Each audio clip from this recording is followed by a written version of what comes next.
si Jun ini berusaha untuk membunuh si Jennifer dengan cara menenggelamkannya. Hai semuanya, kembali lagi dengan aku Mbak Isalwa. Tentunya yang channelnya viewersnya belum nambah-nambah dan subscribernya juga belum nambah-nambah. Tapi gak apa-apa lah ya. Pada video kali ini aku akan menceritakan kepada kalian semua kembali tentang sebuah cerita seperti di judul awal, yaitu tentang cerita si kembar yaitu Jun dan Jennifer. Mungkin dari kalian sudah tahu tentang cerita si kembar ini atau mungkin sudah mengetahui dari YouTuber lain juga. Mungkin juga saya juga YouTuber yang baru saja menceritakan cerita ini atau sudah terlambat mungkin ya, tapi nggak apa-apa lah. Aku akan menceritakan kembali kepada kalian untuk tentunya mungkin buat kalian menghibur atau enggak ya, nanti kalian nilai sendiri, oke?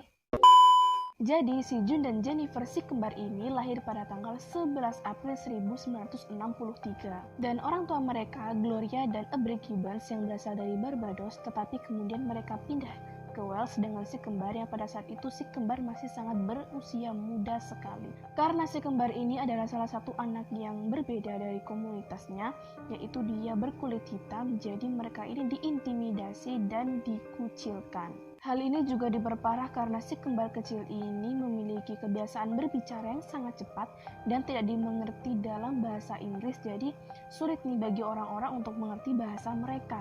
Dan penindasan terhadap mereka pun semakin memburuk sehingga pihak sekolah saat itu memutuskan untuk memberhentikan si kembar ini karena takut terjadi sesuatu dengan si kembar ini.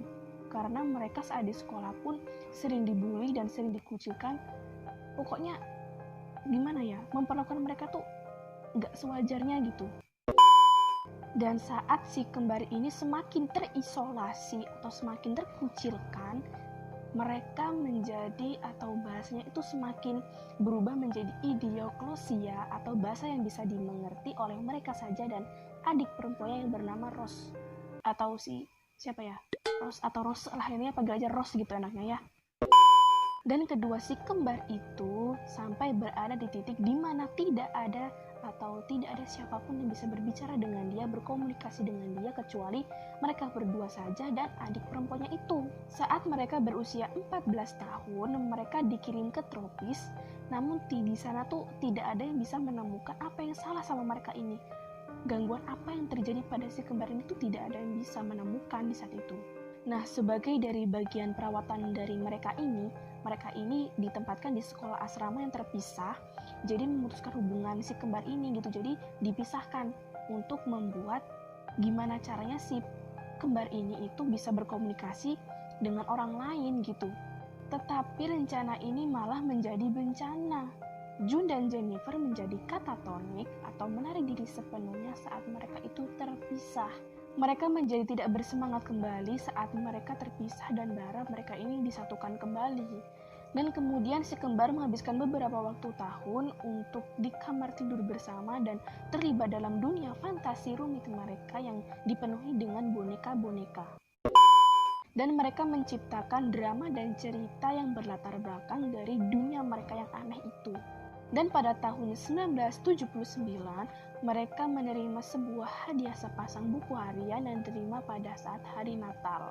Nah, setelah si kembar ini menerima hadiah itu, jadi ini mulai saat itu mereka tuh udah banyak banget menciptakan karya-karya nih seperti buku novel, cerita, cerpen gitulah, pokoknya banyak banget yang mereka ciptakan walaupun mereka ini senang menyendiri dan hanya ingin berdua saja. Dan kisah-kisah yang mereka tulis itu kebanyakan bercatat di Amerika Serikat, khususnya di Malibu, di California. Menurut sebagian besar laporan, mereka ini memiliki sebuah cinta atau kebencian yang sangat kompleks antara satu sama lainnya. Mereka ini tidak dapat dipisahkan, namun juga dapat melakukan perkelahian yang sangat menyeramkan atau yang sangat kejam. Nah, pernah pada suatu kejadian, si Jun ini berusaha untuk membunuh si Jennifer dengan cara menenggelamkannya. Namun, alhamdulillahnya ya, si Jennifer ini selamat, alhamdulillahnya ini. Kemudian si Jennifer ini menulis sebuah kutipan di dalam buku harian yang sangat menyeramkan. Kutipan itu pun berisi seperti ini. Kami telah menjadi musuh yang fatal di mata masing-masing. Kami merasakan sinar mematikan yang menjengkelkan yang keluar dari tubuh kami, menyengat kulit masing-masing, dan aku berkata pada diriku sendiri, bisakah aku menyingkirkan bayanganku sendiri? Mungkin atau tidak mungkin, tanpa bayanganku yang kuidentifikasikan dengan wajah kesengsaraan, penipuan, pembunuhan. Meski demikian, Jun dan Jennifer tetap saling terkait dan tidak saling berpisah. Setelah itu, Jun dan Jennifer pun mulai beranjak dewasa. Dan pada saat itu nih, setelah mereka dewasa, mereka mulai bereksperimen dan mulai memberontak seperti sudah menggunakan alkohol, ganja, dan melakukan pencurian dan yang lain-lain.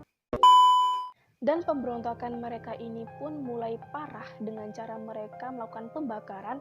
Mereka membakar sebuah toko dan yang paling parah adalah mereka membakar sebuah perguruan tinggi teknik. Nah, gegara perilaku mereka inilah yang membuat mereka dimasukkan ke rumah sakit Bradmore saat mereka berusia 19 tahun. Dan rumah sakit Bradmore ini adalah salah satu rumah sakit dengan kesehatan mental dengan keamanan yang sangat tinggi dan bereputasi untuk menangani kriminal yang sangat gila.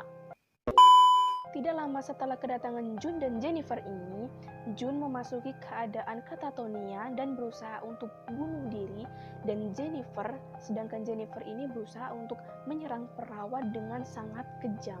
Dan di tempat itu, kedua kembar itu pun melakukan perilaku yang sangat aneh. Seperti ketika mereka menempati tempat yang terpisah di Bradmore, dokter dan perawat yang memasuki kamar mereka akan menemukan mereka katatonik dan beku di tempat. Kadang-kadang mereka ini menemukan si kembar ini dalam keadaan pose yang aneh dan yang sangat rumit. Anehnya si kembar ini akan berada dalam posisi yang sangat identik. Terlepas dari bahwa mereka ini tidak bisa melakukan komunikasi antara satu sama lain atau mengkoordinasikan hal yang semacam itu. Jun dan Jennifer ini diberikan antipsikotik dengan dosis yang tinggi hingga mereka tidak dapat berkonsentrasi.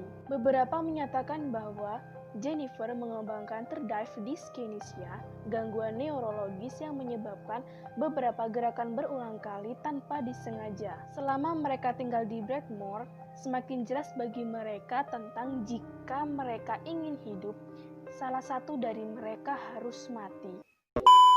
Setelah banyak berdiskusi pribadi tentang masalah ini, mereka memutuskan bahwa Jennifer lah yang akan menjadi salah satu korban. Pada tanggal 9 Maret 1993, gadis-gadis itu pergi ke klinik Caswell. Jennifer saat itu bertingkah aneh, yang saat itu dia tidur di pangkuan saudara perempuannya, namun anehnya matanya terbuka. Pada saat tiba di klinik, Jennifer tidak dapat dibangunkan, dan saat itu ia dilarikan ke rumah sakit terdekat. Dia kemudian dinyatakan meninggal karena miokarditis akut, peradangan jantung yang tiba-tiba. Ini jelas aneh, karena pada saat itu Jennifer baru berusia 29 tahun dan tidak memiliki kondisi jantung atau penyakit jangka panjang. Dan juga tidak ditemukan obat ataupun racun dalam sistemnya.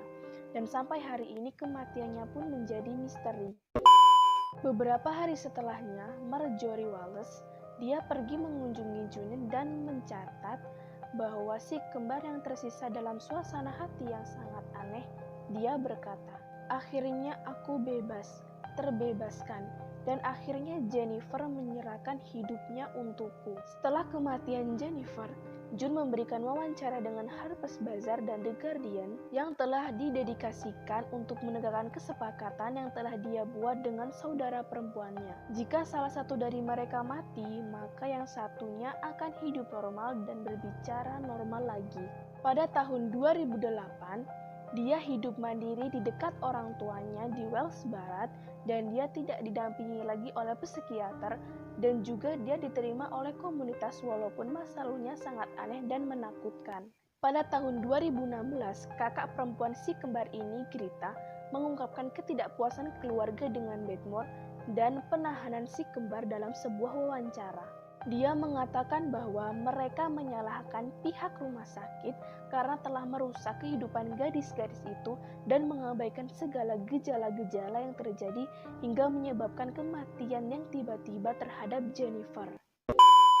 Gita sendiri menyatakan ingin mengajukan tuntutan terhadap Bridmore, tetapi orang tua si kembar, Gloria dan Aubrey, menolak. Alasannya kenapa? Karena si orang tua ini mengatakan bahwa tidak ada yang bisa mengembalikan si Jennifer itu kembali. Nah, itu tadi beberapa ringkasan dari cerita-cerita si kembar June dan Jennifer yang berbeda sendiri dari komunitasnya karena mereka memiliki kulit hitam dan pada akhirnya mereka dikucilkan, dan pada akhirnya karena sebab dikucilkan itu mereka hidup tidak selayaknya seperti orang lain. Bahkan berbicara dengan orang lain pun mereka berbeda cara berbicara dan bahasanya. Dan pada akhirnya pun mereka memiliki jalan hidup. Ketika salah satu mereka harus hidup, maka dari mereka atau salah satu dari mereka pun harus mati atau menggantikan si kembar yang salah satunya. Namun walaupun setelah itu akhirnya salah satu kembar dari mereka hidup seperti biasa, ngomong seperti biasa kepada ya sekitarnya, itu ngomong biasa. Oke, jika kalian suka dengan pembahasan aku kali ini, jangan lupa subscribe untuk membangun channel aku lebih berkembang lagi, karena selama ini subscribe aku ya lama banget naiknya.